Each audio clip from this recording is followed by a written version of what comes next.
जर तुम्हाला खोकल्याची समस्या असेल, तुमचा खोकला आताचा असू द्या, काही दिवसांपूर्वीचा असू द्या किंवा काही वर्षांपूर्वीचा असू द्या, आजच्या व्हिडिओमध्ये मी तुम्हाला खोकल्यावर असा उपाय सांगणार आहे ज्यामुळे तुमची खोकल्याची समस्या पूर्णपणे दूर होईल.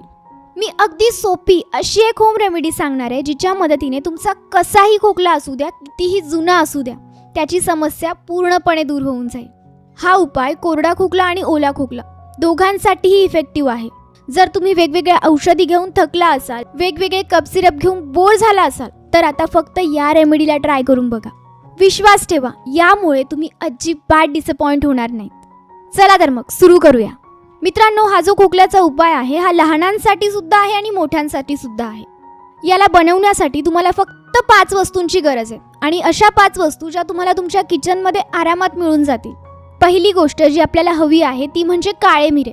मित्रांनो, काळ्या मिऱ्यामध्ये अशा काही प्रॉपर्टीज असतात ज्यांच्यामुळे आपल्या शरीरात जे काही कप्स जमलेले असतात ते यामुळे बाहेर निघतात.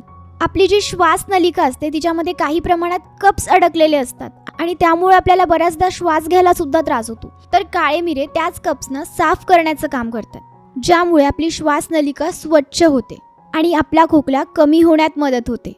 दुसरी गोष्ट जी आपल्याला यात यूज करायची आहे ती म्हणजे काळं मीठ. बघा, काळं मीठ सगळ्या प्रकारच्या रेस्पिरेटिव्ह प्रॉब्लेम्ससाठी आपल्याला मदत करतं. काळं मीठ हे ओला आणि कोरडा दोघं खोकल्यांसाठी इफेक्टिव्ह आहे. काळं मीठ सुद्धा आपल्या श्वास नलिकेला रिलीज करण्याचं काम करतं.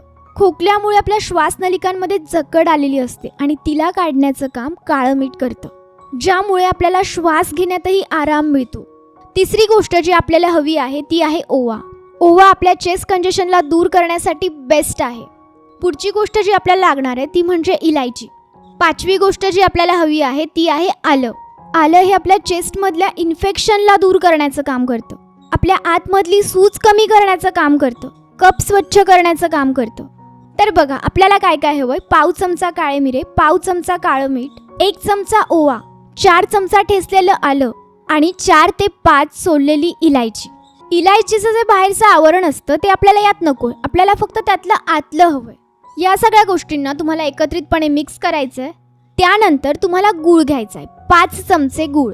एका नॉनस्टिक कढईमध्ये तुम्हाला हा गूळ टाकायचा आहे, गॅस ऑन करायचा आहे आणि त्यात थोडंसं पाणी टाकायचं आहे. गॅसची फ्लेम अगदी कमी ठेवा आणि तो गूळ गरम होऊ द्या. जसंही त्याला उकळी येईल या सगळ्या वस्तू त्यात टाका.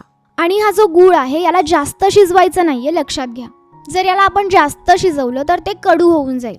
म्हणून हलकासा जेव्हा त्याला उकळी आली की लगेच या सगळ्या वस्तू त्यात टाकायच्या आहेत आणि टाकल्यानंतर फक्त 1 ते 2 मिनिट त्या सगळ्यांना मिक्स करायचं आहे. बस, लगेच फ्लेम बंद करायची.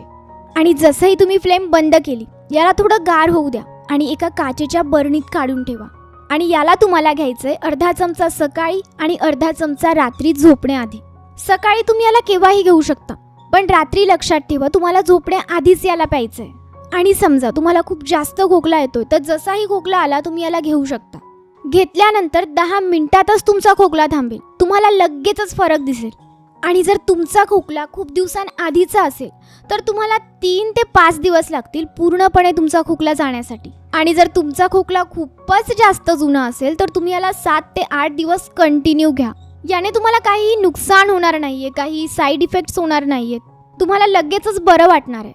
मित्रांनो, हा जो उपाय मी तुम्हाला सांगितला आहे हा तुम्ही लहान मुलांवर सुद्धा करू शकता. फक्त 7 वर्षाच्या आधीच्या मुलांना देऊ नका. मी आशा करते की आजचा व्हिडिओ तुम्हाला आवडला असेल आणि याने तुम्हाला नक्कीच फायदा होईल.